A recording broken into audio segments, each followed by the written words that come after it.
I never thought I would spend a Tuesday morning scrubbing spray paint off my fence while my neighbor, Patricia Henshaw, stood on her porch with her arms crossed, watching me like a hawk. The morning dew still clung to the grass in my backyard in Scottsdale, Arizona, and the sun was already promising another scorcher. But there I was, Isaac O'Brien, 34 years old, software engineer, homeowner for 3 years, and apparently the new favorite target for some vandals who had decided my pristine white fence was their personal canvas. The graffiti was crude, nothing artistic about it. Just garish neon pink and electric blue tags that spelled out nonsense words and symbols I couldn't even decipher. This was the third time in 2 weeks, and I was getting tired of it. The fence ran along the back of my property, visible from the small park that bordered our subdivision, Sunset Ridge Estates. It was a nice neighborhood, or at least it used to be before this started. I heard footsteps behind me and turned to see Patricia marching across my lawn in her usual uniform. Khaki capris, a white polo shirt with the HOA logo embroidered on the chest, and sensible walking shoes that somehow made an authoritative clicking sound even on grass. "Isaac," she said, her voice sharp enough to cut glass. "This is the third incident. The HOA board met yesterday and we have serious concerns about the appearance of your property." I straightened up, my back already aching from hunching over with the scrub brush. "Patricia, I'm the victim here. Someone keeps vandalizing my fence. I've been cleaning it every time." "Yes, but the fact remains that your fence has been displaying offensive graffiti for days at a time. Several residents have complained. The Johnsons, the Martins, that nice young couple who just moved in on Cactus Way. This reflects poorly on the entire community." I felt my jaw tighten. "I clean it as soon as I notice it. I work long hours. Sometimes I don't see it until the weekend." Patricia pulled out a folder from under her arm because of course she had a folder. She always had a folder. According to HOA bylaws, Section 12, Paragraph 4, all fences must be maintained in good condition and free from damage, debris, or defacement.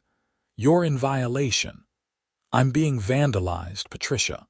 That's not the same as not maintaining my property. The bylaws don't make that distinction.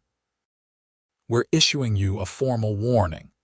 If the graffiti appears again and isn't removed within 24 hours, you'll be fined. $50 for the first day, doubling each subsequent day. I stared at her, incredulous. "You're fining me for being vandalized." "We're fining you for allowing your property to remain in violation of community standards. What you need to do, Isaac, is find a solution. Hire a security company. Install cameras. Do something proactive instead of playing victim." She thrust the folder toward me, and I took it, too stunned to argue further. Patricia turned on her heel and marched back across my lawn, leaving footprints in the grass that were still wet with morning dew. I looked down at the folder, then at the fence, then at the bucket of soapy water and the scrub brush that wasn't really making a dent in the spray paint. This was going to be a long day. Later that afternoon, after I had finally managed to get most of the graffiti off using some heavy-duty solvent I bought at the hardware store, I called the Scottsdale Police Department to file another report. The officer who answered, a bored-sounding woman named Officer Ramirez, took my information with the enthusiasm of someone reading a phone book. "Sir, we have your previous reports on file. Have you installed security cameras as we suggested?" "I'm looking into it," I said, which was a lie. I had been too busy actually cleaning the graffiti to research camera systems. Without video evidence or witnesses, there's not much we can do. Keep the area well lit, install cameras, and call us immediately if you see anyone suspicious. We'll increase patrols in the area when possible. When possible. That was code for don't hold your breath. I hung up and stood in my backyard, looking at the fence. It was clean now, mostly, though you could still see faint outlines of the spray paint if you looked closely. The wood had started to show wear from all the scrubbing and chemicals. At this rate, I would need to repaint the entire thing, which would probably also require HOA approval and need to match their approved color palette exactly. That evening, I did what any reasonable person in 2025 would do. I went down a rabbit hole on the internet. I searched for solutions to graffiti, ways to protect surfaces, anything that might help. That was when I stumbled across something called anti-graffiti coating. According to the websites I found, these coatings created a barrier on surfaces that made spray paint easy to remove. Some were sacrificial, meaning they washed away with the graffiti and needed to be reapplied. Others were permanent, allowing you to clean the surface multiple times without reapplication. I read reviews, watched YouTube videos, and compared products for hours.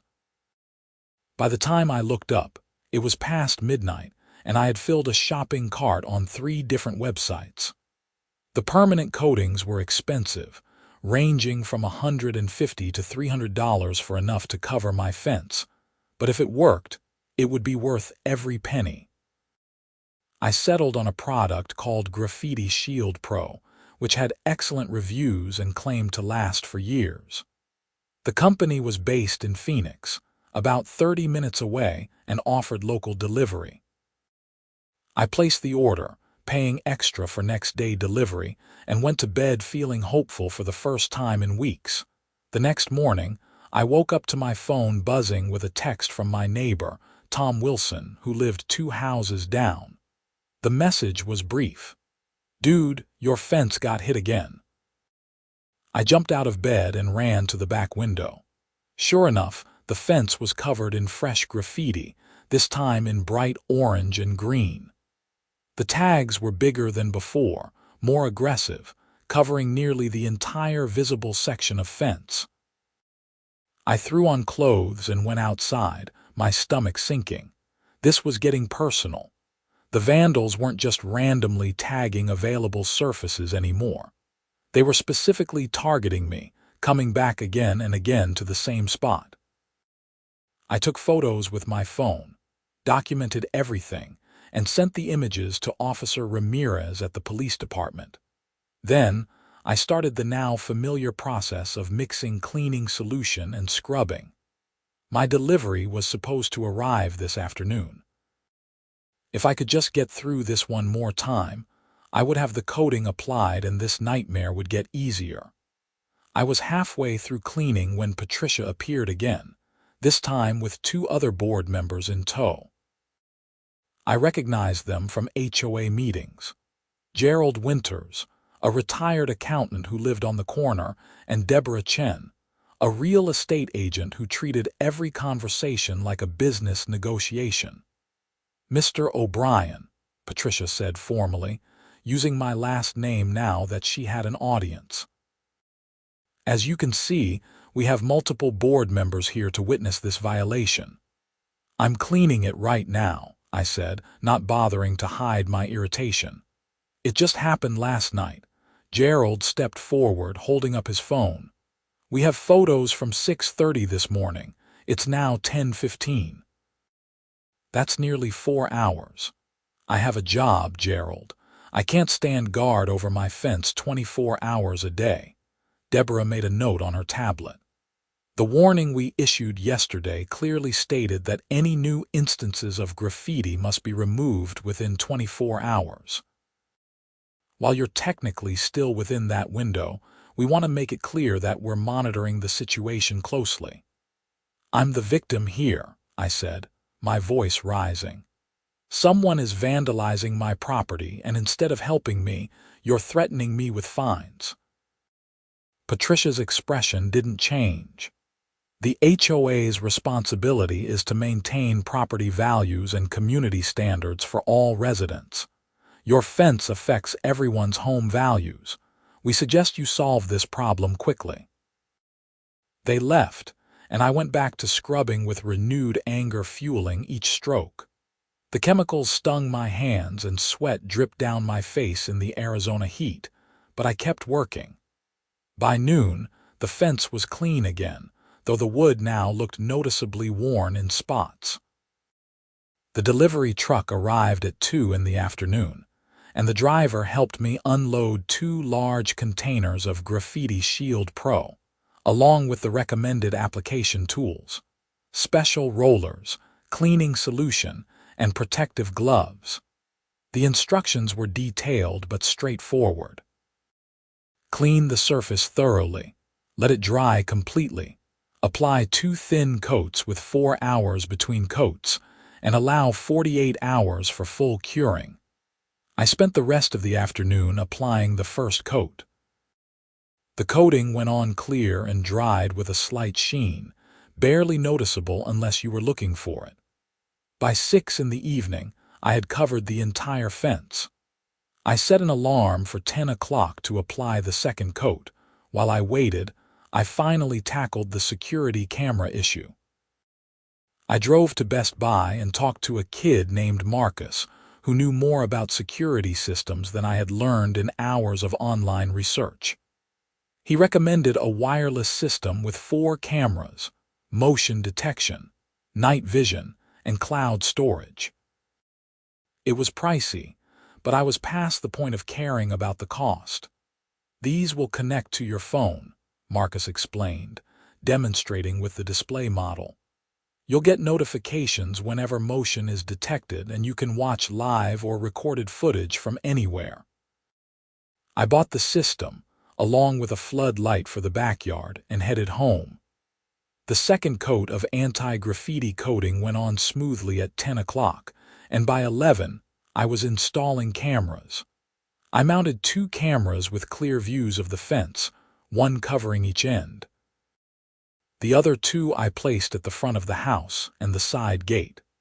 By 1 in the morning, the entire system was up and running, and I was testing the motion detection by waving my arms like an idiot in my own backyard. I went to bed exhausted but satisfied. The fence was protected, the cameras were watching, and maybe, just maybe, I could finally get ahead of this situation. The next night at 2:30 in the morning, my phone erupted with alerts. I grabbed it, fumbling in the dark, and saw multiple notifications from the security app. Motion detected at back fence. I opened the app and watched in real time as 2 figures approached my fence with spray paint cans. I was already calling 911 before my brain fully processed what I was seeing. The dispatcher answered, and I gave her my address and explained that I had vandals actively spray painting my fence and that I was watching them on my security camera. "Officers are being dispatched now, sir. Please stay inside and don't confront the individuals." I stayed on the phone, watching the camera feed. The 2 figures were teenagers, maybe 16 or 17, both wearing hoodies despite the warm Arizona night. They worked quickly, shaking cans and spraying bold strokes across my fence. One of them painted what looked like a cartoon character, while the other tagged random letters and symbols. I heard sirens in the distance, and so did they. The teenagers froze, looked at each other, and ran. They jumped the low wall that separated my property from the park and disappeared into the darkness. Less than a minute later, a police car pulled up in front of my house, lights flashing. I met Officers Ramirez and her partner, Officer Martinez, at my front door and led them to the backyard. They examined the fence with flashlights, and I showed them the camera footage on my phone. "Good quality video," Officer Martinez said, zooming in on the footage. "Can you send that to us?" "Absolutely." "Can you see their faces?" Officer Ramirez studied the video. "Partially. This one on the left when he turns toward the camera at the 3-second mark. That's a decent shot. We might be able to identify him, especially if he's in the system or if we get tips from the community. They took a formal report, collected the video evidence, and promised to investigate. After they left, I went back outside with a flashlight to examine the damage. The fence was covered in fresh graffiti, bright blue and yellow this time, but I wasn't worried anymore. Tomorrow, I would test the anti-graffiti coating, and if it worked as promised, this cleanup would be quick and easy. I tried to go back to sleep but couldn't. I was too wired, too angry, too frustrated with the entire situation. At dawn, I gave up on sleep and went outside with the cleaning solution that came with the Graffiti Shield Pro. According to the instructions, I just needed to spray it on, let it sit for a few minutes, and wipe it off. I was skeptical, but I followed the directions. I sprayed a section of the fence where a large blue tag dominated the white wood, waited 3 minutes, and then wiped it with a cloth. The graffiti came off like magic. I actually laughed out loud, standing there in my backyard at 6 in the morning, watching spray paint dissolve away with minimal effort. No scrubbing, no harsh chemicals burning my hands, no hours of backbreaking work. Just spray, wait, wipe. It took me less than 30 minutes to clean the entire fence, and when I was done, it looked as good as new. Even the worn spots from previous cleanings were gone, because I wasn't scrubbing the wood anymore. I took before and after photos, partly to document the vandalism for the police and partly because I was genuinely impressed with the product. Then I went inside, showered, and got ready for work, feeling better than I had in weeks.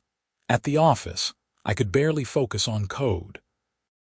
I kept checking my phone, reviewing the security footage from the night before, zooming in on the teenagers' faces. One of them had pulled down his hood at one point, giving me a clear shot of his face. He was young, probably still in high school, with shaggy brown hair and a cocky expression. During my lunch break, I got a call from Officer Ramirez. "Mr. O'Brien, we've had a development. We showed your video footage to the school resource officer at Chaparral High School, which is near your neighborhood. He recognized one of the individuals as a student. We're following up with the school administration now." "That's great news," I said, feeling a surge of hope. "What happens next?" "We'll need to verify the identification and speak with the juvenile and his parents. If it's who we think it is, we'll be able to identify his accomplice as well. These kids usually run in packs. I'll keep you updated."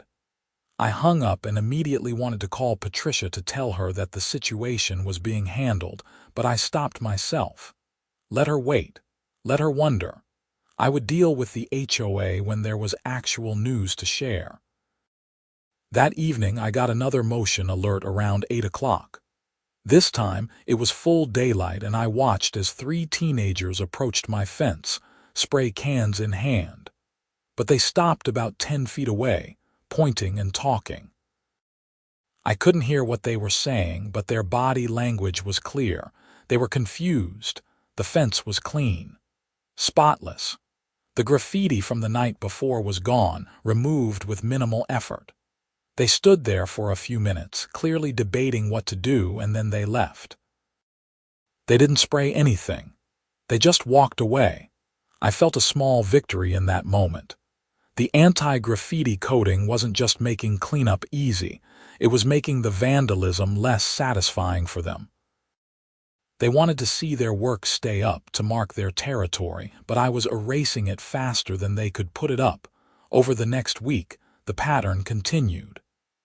Every 2 or 3 nights, I would get a motion alert.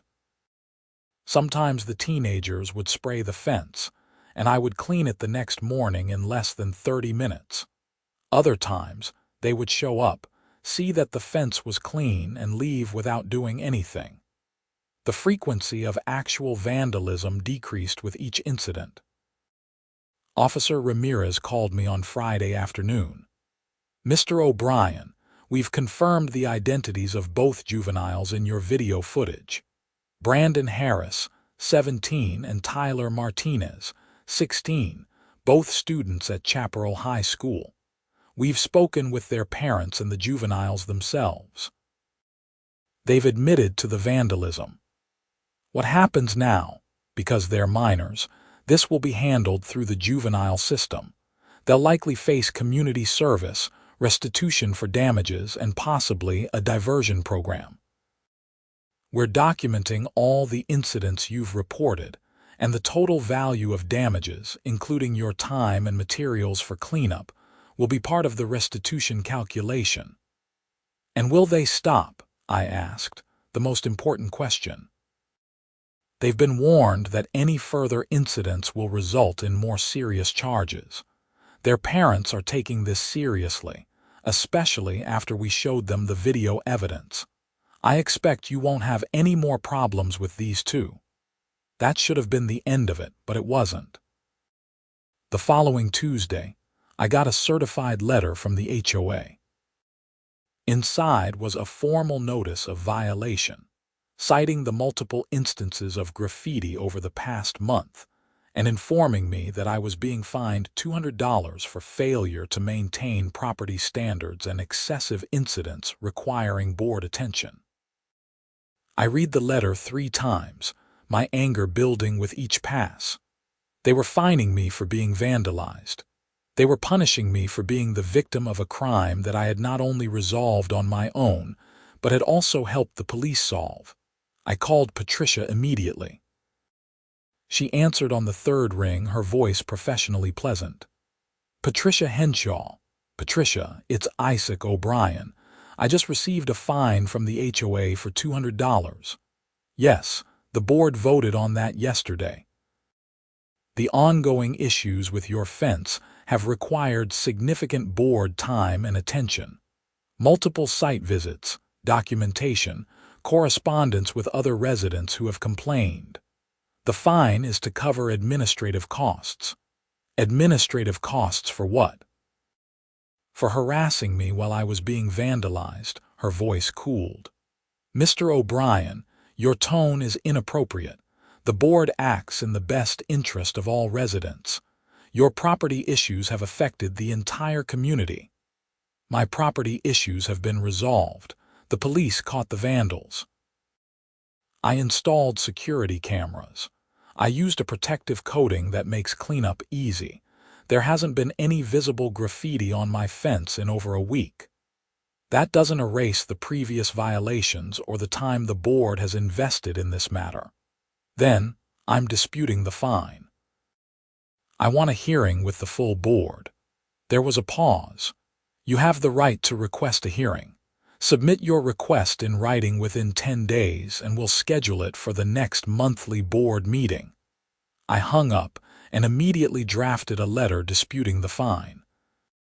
I included a timeline of events, copies of police reports, receipts for the anti-graffiti coating and security cameras, before and after photos showing the fence clean and well-maintained, and a detailed explanation of how I had been the victim, not the perpetrator, of violations. I printed the letter, signed it, and drove directly to Patricia's house to hand-deliver it. She answered the door in yoga pants and a sweatshirt, clearly not expecting visitors, and her expression soured when she saw me. This is my formal dispute, I said, handing her the envelope. See you at the board meeting.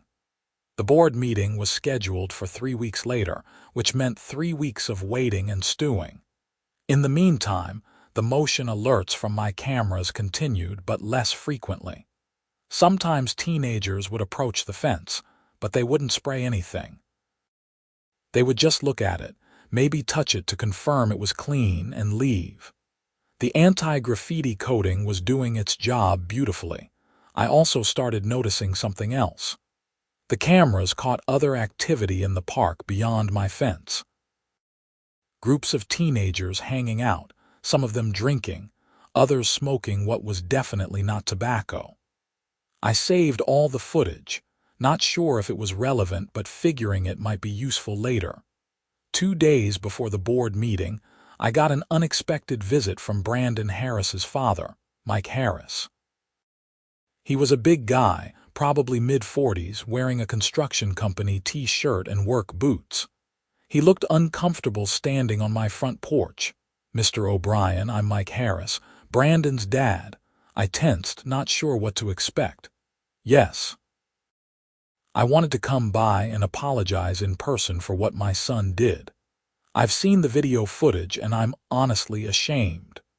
We've had Brandon doing extra chores. He's grounded for the rest of the semester, and he'll be paying back the restitution money from his own savings." I relaxed slightly.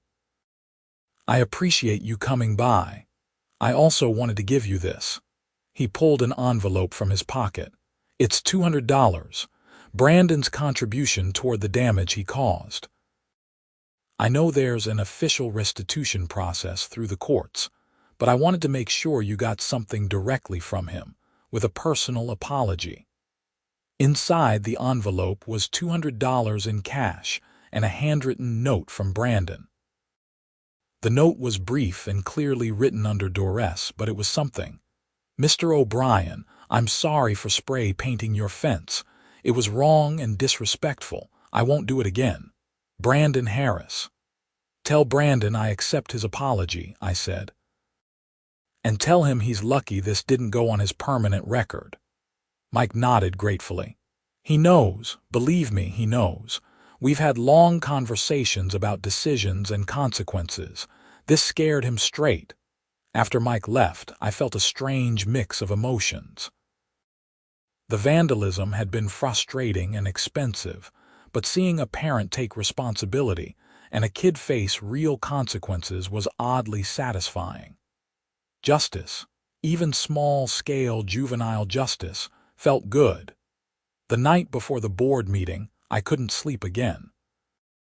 I kept rehearsing what I would say, how I would present my case, what arguments Patricia might make. I had my letter, my documentation, my photos, and my receipts all organized in a folder. I was ready. The board meeting was held at the community clubhouse, a small building near the entrance of Sunset Ridge Estates that hosted HOA meetings, book clubs, and the occasional birthday party. I arrived 15 minutes early and was surprised to find several of my neighbors already there. Tom Wilson, who had texted me about the graffiti, gave me a nod. The couple from Cactus Way, whose names I learned were Jennifer and Scott Callahan, were sitting in the front row. Even old Mrs. Patterson from across the street was there, knitting in the back corner. Patricia, Gerald, and Deborah sat at a table at the front, along with two other board members I recognized but didn't know well, Linda Morales and Robert Young. They shuffled papers and spoke in low voices while residents filed in. At exactly 7 o'clock, Patricia called the meeting to order. They went through standard business first: budget updates, landscaping contracts, pool maintenance schedules. I sat through it all, my folder gripped tightly in my hands, waiting for my item on the agenda. Finally, Patricia said, "Next, we have a dispute hearing for Isaac O'Brien regarding a fine for property maintenance violations. Mr. O'Brien, you have 10 minutes to present your case."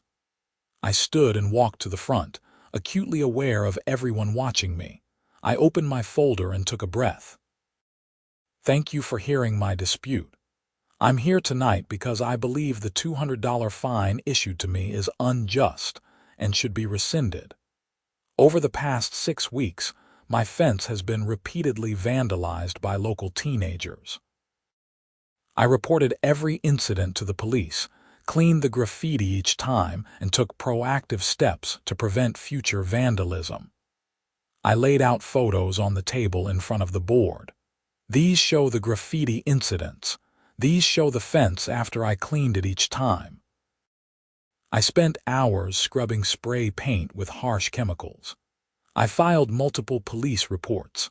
I invested in a professional anti-graffiti coating that cost nearly $300. I installed a 4-camera security system that cost $500. Patricia started to speak, but I held up a hand.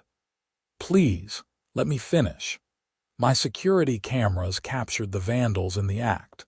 I provided that footage to the police, which led to the identification and apprehension of 2 juveniles who have now admitted to the crimes and will be paying restitution. The vandalism has stopped. My fence is clean and well maintained. I've done everything a reasonable homeowner could do. I pulled out another set of documents. These are the police reports confirming the vandalism.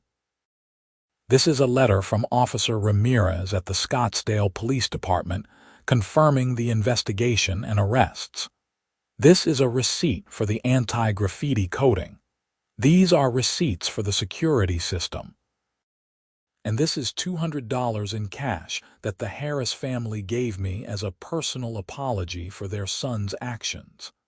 I laid the cash on the table for effect. I was the victim of repeated crimes against my property. Instead of receiving support from the HOA, I received threats, warnings, and ultimately a fine. This isn't just unfair, it's wrong. I'm asking the board to rescind the fine and issue a formal acknowledgement that I properly maintained my property despite being targeted by criminals. I sat down, my heart pounding.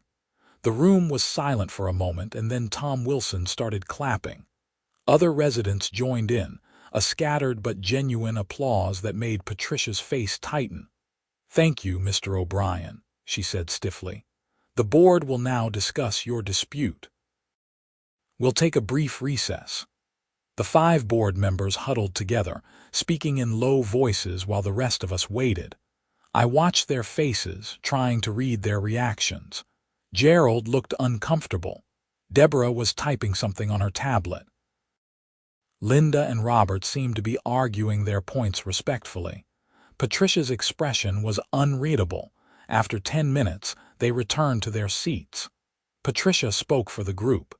"The board has discussed your dispute.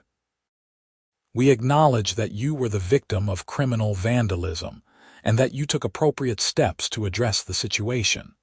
However, the fine was issued for the administrative burden placed on the board, which remains a valid concern." I felt my anger rising again, but she continued. "That said, in light of the documentation you've provided and the resolution of the criminal matter, the board has voted to reduce your fine from $200 to $50. This reflects our administrative costs while acknowledging your efforts to resolve the situation." "That's still not fair," I said, standing up. "I shouldn't be fined at all." Robert Young spoke up for the first time. "Mr. O'Brien, I actually voted to rescind the fine entirely, and Linda voted with me, but we were outvoted 3-2. The $50 compromise was the best we could achieve." I looked at Patricia, Gerald, and Deborah. "So 3 of you still think I should be punished for being vandalized?" Patricia's voice was sharp. "You're being fined for the impact your property issues had on the community and the board's time. The decision is final unless you want to pursue legal action, which is your right under HOA bylaws." The threat was clear. Accept the reduced fine or lawyer up. I looked around the room at my neighbors. Several of them looked sympathetic, but no one spoke up. This was the problem with HOAs. Even when they were clearly in the wrong, they had all the power. "I'll pay the $50 under protest," I said. "But I want it noted in the minutes that I believe this fine is unjust and that the HOA failed to support a resident who was victimized by crime." "So noted," Patricia said, making a mark on her paper. "Next order of business." I sat down, feeling defeated despite my small victory. The fine had been reduced, but the principle remained. The HOA cared more about appearances and paperwork than about supporting residents. After the meeting, several neighbors approached me. Tom shook my hand. "That was well done, man. Patricia's been on a power trip for years." Someone needed to stand up to her. Jennifer Callahan, the young woman from Cactus Way, said, "We were one of the families who complained about the graffiti initially before we knew what was happening. I'm sorry. We should have asked you about it first. It's okay, I said, though it wasn't really. Their complaints had been part of what triggered the HOA's actions. Mrs. Patterson stopped me on my way out. Isaac, dear, I've lived in this neighborhood for 23 years, and I've seen a lot of HOA boards come and go. This current group is the worst. They're more concerned with rules than with people. Don't let them bully you. I thanked her and drove home, emotionally exhausted. The $50 fine was nominal, especially compared to what I had spent on the coding and cameras, but it represented something larger. The fundamental unfairness of an HOA system that could punish residents for things beyond their control. Over the next few weeks, the motion alerts from my cameras became rare. The teenagers who had been tagging my fence apparently moved on to other targets or stopped entirely. My fence remained clean and pristine. The anti-graffiti coating had done exactly what it promised, made cleanup so easy that the vandalism lost its appeal. I did get one more visit from the police, this time with good news. Officer Ramirez came by to inform me that Brandon Harris and Tyler Martinez had both been sentenced through juvenile court. Each received 100 hours of community service, 3 months of probation, and ordered to pay restitution totaling $800, to be split between me and 2 other property owners whose fences they had also tagged. They'll be cleaning graffiti off public property under supervision, Officer Ramirez said with a slight tone of irony. Seems appropriate, doesn't it? Very, I agreed. Life slowly returned to normal. I paid the $50 fine to the HOA, including a check memo that read paid under protest for being vandalized. I knew it was petty, but it made me feel better. The HOA cashed the check without comment. Then, about 6 weeks after the board meeting, I got an unexpected call from Linda Morales, one of the board members who had voted in my favor. Isaac, this is Linda from the HOA board. Do you have a few minutes to talk? Sure, I said cautiously. I wanted to let you know that several residents, including myself, are organizing a petition to recall 3 board members and call for new elections. After your situation and several other incidents where Patricia, Gerald, and Deborah have overstepped, we think it's time for new leadership. Wow, I said, genuinely surprised. That's a big step. It is, but it's necessary. According to our bylaws, we need signatures from 20% of homeowners to trigger a recall election. We're about halfway there. Would you be willing to sign? Absolutely, I said. When and where? I'm collecting signatures this weekend. I'll email you the details. And Isaac, would you be willing to run for the board? We need people who understand that the HOA should serve residents, not bully them. I hesitated. Joining the HOA board was the last thing I wanted to do. But then I thought about Patricia's face when she told me I was being fined for being vandalized, and I thought about other residents who might face similar situations in the future. Let me think about it, I said, but I'll definitely sign the petition. That weekend, I signed the recall petition in Linda's living room, along with 15 other neighbors. The mood was surprisingly upbeat, like we were part of a small revolution against HOA tyranny. Tom Wilson was there, and he had already agreed to run for the board if the recall succeeded.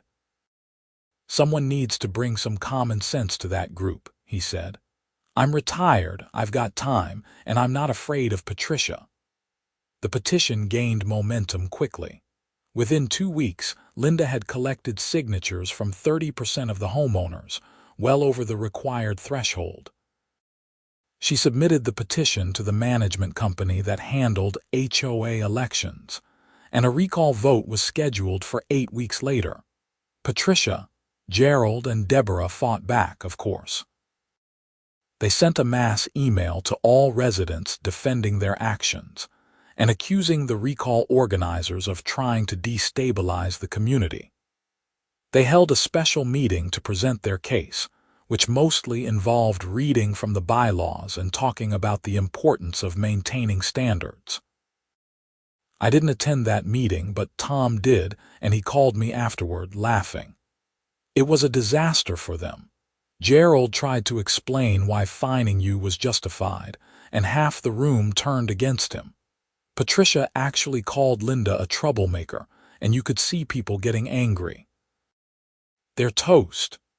The recall election was conducted by mail-in ballot to ensure maximum participation. I filled out mine the day it arrived, voting to recall all 3 board members and voting for Tom Wilson, Linda Morales, and a guy named Eric Foster, who I didn't know well but who seemed reasonable. The results were announced at a special meeting 3 weeks later. The recall passed by a significant margin. 68% of homeowners voted to remove Patricia, Gerald, and Deborah from the board. The new board members were elected with similar margins. I attended that meeting, and the atmosphere was completely different from the contentious session where I had disputed my fine.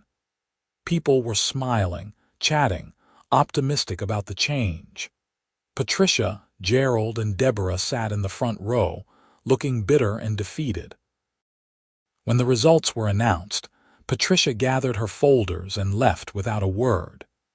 Gerald and Deborah followed shortly after. The new board held its first official meeting a week later, and one of their first actions was to review recent fines and disputes.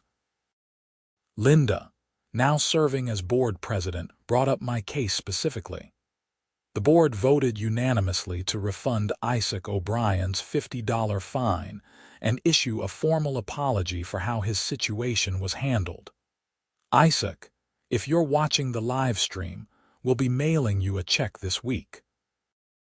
I was indeed watching the live stream, and I felt a profound sense of vindication. It wasn't about the money. It was about being right, about justice, even on this small neighborhood scale. The check arrived 5 days later, along with a letter signed by all 5 new board members. It read, "Dear Mr. O'Brien, the Sunset Ridge Estates HOA Board would like to formally apologize for the treatment you received regarding the vandalism incidents on your property. You were the victim of criminal activity, and rather than receiving support, you were threatened with fines and ultimately penalized. This was wrong, and it does not reflect the values we want our community to embody. We are refunding your fine in full and commending you for your proactive approach to resolving the vandalism through cooperation with law enforcement and investment in preventive measures. Your anti-graffiti coating and security system are exactly the kind of solutions homeowners should pursue when facing property challenges. Thank you for your patience during this leadership transition. We're committed to making the Sunset Ridge Estates HOA an organization that serves and supports all residents. Sincerely, the Board of Directors." I read the letter twice, then pinned it to my refrigerator with a magnet. It felt good to be vindicated, to have my actions recognized as appropriate rather than problematic. Life in Sunset Ridge Estates improved noticeably under the new board. They focused on actual community issues, improving park maintenance, organizing neighborhood events, addressing legitimate safety concerns. They stopped nitpicking about fence colors and lawn height and started acting like people who cared about their neighbors. My fence remained clean. The anti-graffiti coating continued to work perfectly. I got occasional motion alerts from my cameras, usually just kids cutting through the park or someone walking their dog. Nothing concerning. The Vandals had moved on, either because they grew bored with a target that didn't stay tagged, or because the juvenile court consequences had actually worked.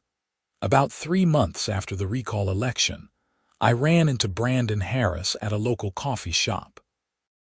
He was with a girl, probably his girlfriend, and he looked uncomfortable when he recognized me. I could have ignored him, but instead I walked over. "Brandon, right?" He nodded, his face flushing. "Yes, sir, Mr. O'Brien. How's the community service going?" "It's done, actually. Finished last month. I learned my lesson, if that's what you're wondering." I studied him for a moment. He looked genuinely remorseful, not just scared of getting in trouble. "Good. Stay out of trouble, keep your nose clean. You're too young to be messing up your future over stupid decisions." "Yes, sir. And I really am sorry about your fence." "I know. Apology accepted." I left them alone and got my coffee, feeling oddly paternal about the whole thing. Brandon was just a dumb kid who made dumb choices, and he had faced consequences. That was how it was supposed to work. That evening, I stood in my backyard, looking at the fence that had caused so much drama. It was just a fence, white painted wood with a clear protective coating, separating my property from a public park. But it had become a symbol of something larger. Standing up for yourself, refusing to be bullied by bureaucratic authority, finding practical solutions to real problems. The anti-graffiti coating had been the key. Without it, I would have been stuck in an endless cycle of cleaning, complaints, and fines. With it, I had turned the tables on both the Vandals and the HOA. Cleanup became so easy and quick that the graffiti lost its power. The Vandals couldn't leave their mark, and the HOA couldn't claim my property was in violation. My phone buzzed with a text from Tom Wilson. "Beer on my patio. Linda and Eric are coming over to discuss some board ideas. Totally casual, no pressure, but we'd love your input." I smiled and texted back that I would be there in 10 minutes. Maybe I wouldn't run for the board myself, but I could certainly help the new leadership build a better community organization. As I walked over to Tom's house, cutting through the same park that had been the source of so much trouble, I reflected on how much had changed. The vandalism had been frustrating and costly, but it had also exposed deep problems with how our HOA operated. The recall election had created an opportunity for real change, and the community had seized it. Tom's patio was strung with lights, and I could see Linda and Eric already there, drinks in hand, laughing about something. This was what a neighborhood should feel like. People working together, supporting each other, treating each other with respect. I joined them, and we talked for hours about community projects, communication strategies, ways to make the HOA more transparent and responsive. It felt good to be part of something constructive, to channel the frustration from those weeks of vandalism and HOA harassment into building something better. Around 11 o'clock, I walked home under the Arizona stars, feeling content. My fence was clean. The Vandals had given up. The HOA had new leadership that actually cared about residents. Justice, in its small, local way, had been served. When I got home, I checked my security camera app one last time before bed. The footage showed my quiet backyard, the fence standing unmarked and pristine in the glow of my new floodlight. No motion alerts, no graffiti, no drama, just peace. I fell asleep that night thinking about how a simple anti-graffiti coating had solved not just a vandalism problem, but had set in motion a series of events that improved an entire community. Sometimes the solution to a problem is practical and straightforward. Protect what's yours, document everything, stand up for yourself, and refuse to be pushed around by those who abuse authority. The coating had cost $300. The security system had cost $500. But the value of what they had accomplished stopping the vandalism, catching the criminals, exposing HOA corruption, and ultimately catalyzing positive change was immeasurable. In the months that followed, the story of my fence became something of a legend in Sunset Ridge Estates. New residents would hear about it at block parties. The vandals who kept tagging, the HOA that fined the victim, the coding that made cleanup easy, the recall election that changed everything. The details would get exaggerated with each retelling, as stories do, but the core message remained true. Tom served on the board for 2 years before passing the torch to younger residents who brought fresh energy and ideas. Linda became a tireless advocate for sensible HOA governance, even speaking at other neighborhood associations about the importance of serving rather than controlling residents. Eric turned out to have a talent for financial planning and helped the HOA build a healthy reserve fund for the first time in years. As for me, I kept living my life, working my job, maintaining my property.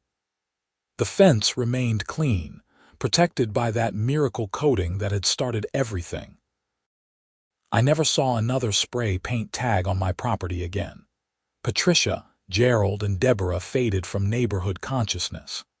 I heard through the grapevine that Patricia tried to run for the board again 2 years later, but received less than 10% of the vote. Gerald and Deborah moved away, selling their homes and finding communities where, presumably, they could be as rule-obsessed as they wanted without facing recall petitions. I occasionally saw Brandon Harris around town, usually at the grocery store or the gas station. He always nodded respectfully, but never approached me, which seemed appropriate. I heard he graduated high school and was attending community college, studying automotive technology. His vandalism days were behind him, part of a foolish teenage chapter that ended with consequences and lessons learned. The other property owners who had been victims of Brandon and Tyler's tagging received their restitution payments, though I never met them or compared experiences. I wondered if they had gone through similar struggles with their HOAs, or if I had been uniquely unlucky in that regard. My security cameras continued to serve their purpose, though mostly they just recorded the mundane activities of suburban life. Squirrels raiding bird feeders, monsoon storms rolling across the desert, the occasional lost dog wandering through the park. I kept the system maintained and updated, a permanent investment in peace of mind. The Graffiti Shield Pro company sent me an email a year after my purchase, asking if I would be willing to write a review. I spent an hour crafting a detailed testimonial about how their product had not only solved my vandalism problem, but had been the catalyst for positive community change. They featured my review prominently on their website, and I started getting occasional messages from other homeowners facing similar issues, asking for advice. I always told them the same thing: document everything, invest in protection, don't let bureaucrats bully you, and never underestimate the power of a good coating. The anti-graffiti coating itself continued to perform flawlessly. Every 6 months, I would test it by cleaning a small section according to the manufacturer's instructions, just to make sure it was still working. Each time, the ease of cleanup amazed me. What had once taken hours of scrubbing now took minutes of simple wiping. I also started noticing that my fence looked better than most others in the neighborhood. The coating protected not just against graffiti, but also against the harsh Arizona sun, keeping the white paint from fading and yellowing. While other fences required repainting every few years, mine maintained its pristine appearance with minimal maintenance. This practical benefit led to unexpected conversations with neighbors who asked about my secret for keeping the fence so clean. I happily shared information about the anti-graffiti coating, and several neighbors applied it to their own fences, gates, and exterior walls.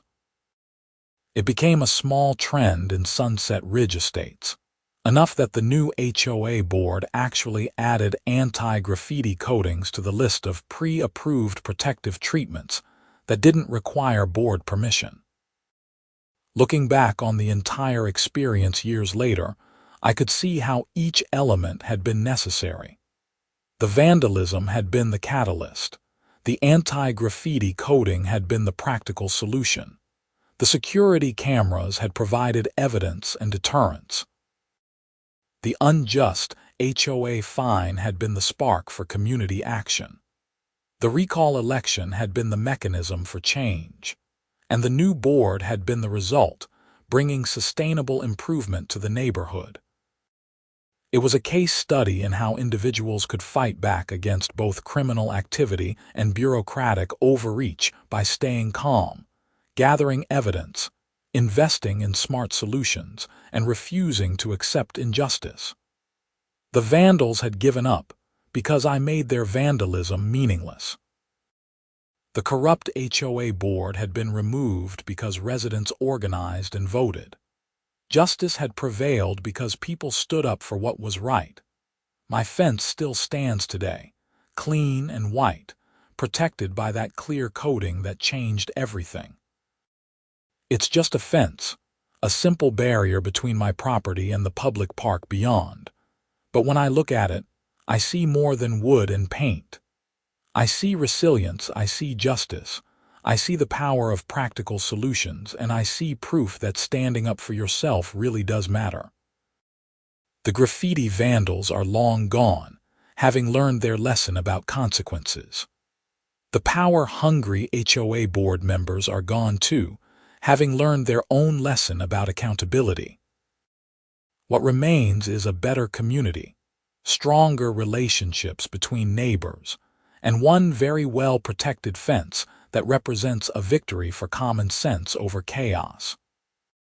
And every time I walk past that fence, every time I check my security cameras and see nothing but peaceful backyard scenes, every time someone asks me about the coating and I get to tell the story, I feel a quiet satisfaction.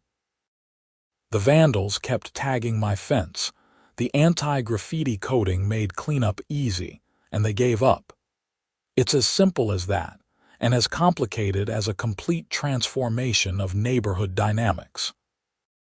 But mostly, it's a story about not giving up, about finding smart solutions to difficult problems, and about how sometimes the simplest answer, a protective coating that makes paint wipe away like magic, can lead to the most profound changes.